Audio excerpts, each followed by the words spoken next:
Bayi chunga shajanga na nga pidon ngasko Kynjah hangne marwe tangya phi nga kinma ngasko Kynjah marwe watlala na nga bayi phi don shajngai nga kinmau ai tangya phi nga kermen skem bayi pinim kat yanga kumbanga lai tangya phi bayi chunga juma phi nga snger suda nga kwa don bat phi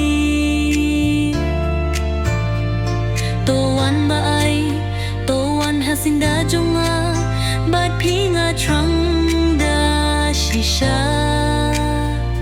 kijing pular arangut bangi lakle ngangit kemba kinne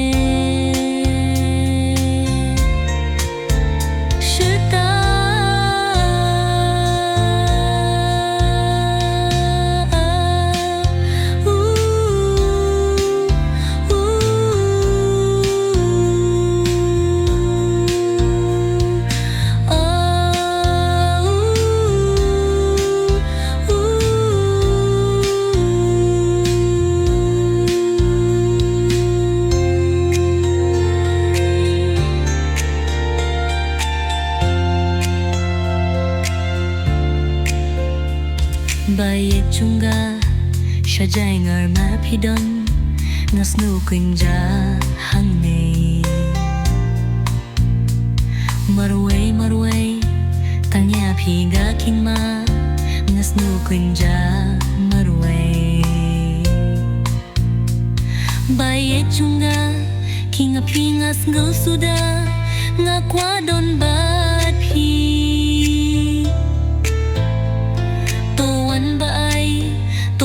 hasinda junga bat phi nga trong da shisha kijing pular arangut bangi lakle ngangit skem bakine